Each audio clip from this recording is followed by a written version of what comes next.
Hello everybody. Today I have a box. I have a box of my great-grandparents' stuff that I've recently come upon.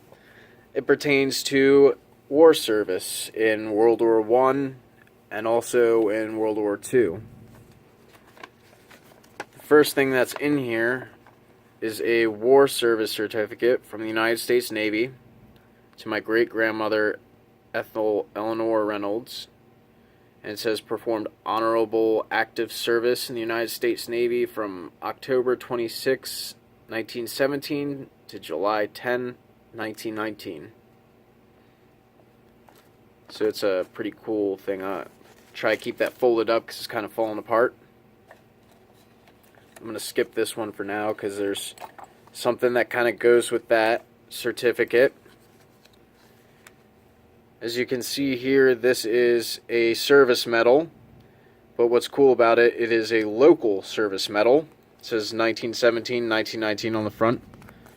And on the back, as you can see right here, if this thing would focus, presented by the citizens of the District of Columbia, February 1919. And she had actually written on here when she enlisted, October 26, 1917. So that's pretty neat. This other paper that I had here was separation papers from the U.S. Coast Guard for my great-grandfather, Raymond James Hagerty. And this is obviously a copy. And it says here that he entered service in September 5th, 1924. And I think at the bottom it says, yep, date of separation, June 1st, 1946. So quite a long time for service in the Coast Guard there. And the positions he held is on here. And it says, let's see, warrant gunner, chief warrant, lieutenant. I'm sorry, I don't really know all of the abbreviations they're using here, but. And there's also some of the medals. It says he's entitled to World War II Victory, American Area Campaign, American Defense Medal. I think some of those are missing, but so it's a nice little copy there. And we can actually pick out a couple of his medals here. So this is a U.S. Coast Guard Expert Marksman Medal. And I believe that probably belongs to my grandfather. And then right here, this is cool because the box is still here. It says one victory medal, complete without clasp.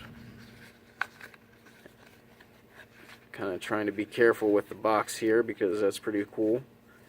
But of course, here is a beautiful World War I service medal. And I was actually very excited to find this out because I didn't even know my great-grandfather had served at all. I don't know too much information about him.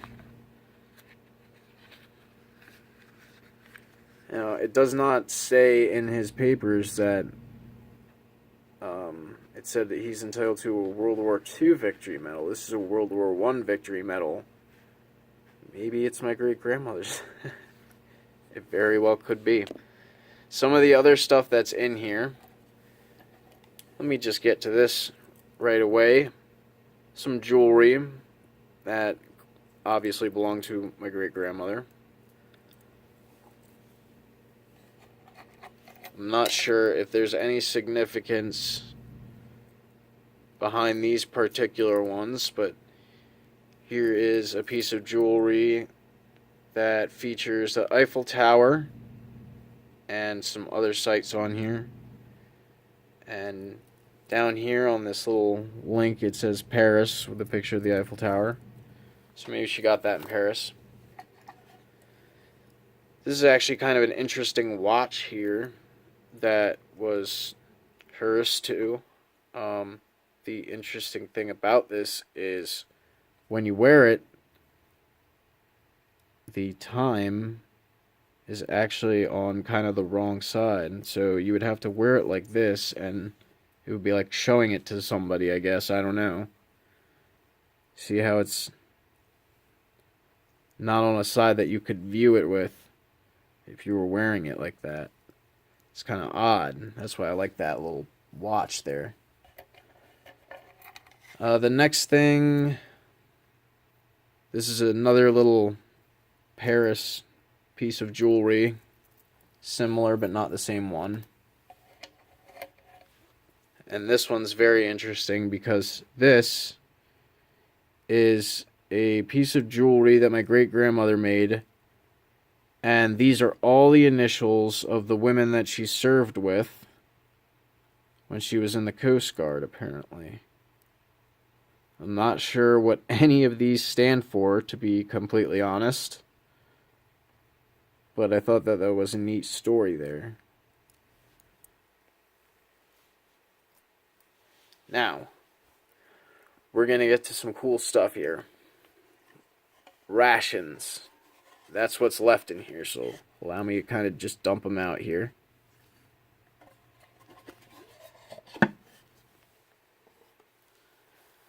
This is, in my opinion, the coolest thing, or multiple things, that are in here. The first thing that we have, says basic mileage ration. Now, I'm not 100% sure what a mileage ration is. I don't know if it's the same thing as a gas ration, but they have some gas rations in here as well. So this was addressed to my great-grandfather at the time there in D.C. Certification book holder.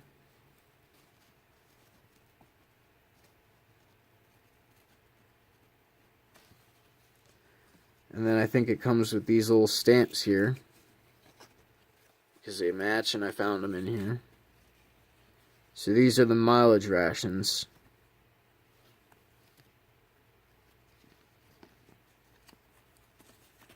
I think they're meant to be kept in this little book because they were kind of folded up. So keep them in there. The coolest item, in my opinion, in here. Tobacco rationing cards from the Navy Department. One unused. One with one punch. So one belonged to my grandfather, my great-grandfather, and the other belonged to my great-grandmother. I guess she wasn't a smoker. One says military, the other says civilian. So that's pretty neat.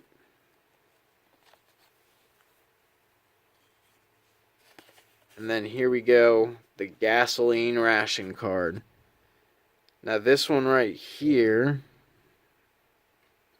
I'm not sure, but this was probably World War II maybe?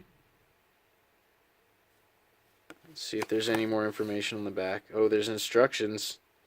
This is your gasoline ration card for the vehicle or boat described hereon. This card must last at least through June 30th, 1942 in the rationed area. There you go. It's a World War II gasoline ration card. Very neat. Buy war bonds. Of course, you gotta stick the ad in there. You wouldn't want people to forget to not buy war bonds. Or to buy war bonds, whatever. And then here is a military receipt for delivery of gasoline. Good only for military travel and private vehicle for 5 gallons. And that one is issued by A.J. Anderson, Lieutenant. And it's issued to my great-grandfather. August 7th, 1945. End of the war there. So that's everything that I had there in that box. I thought that was some very cool stuff. The tobacco rationing cards for military and civilian, the medals.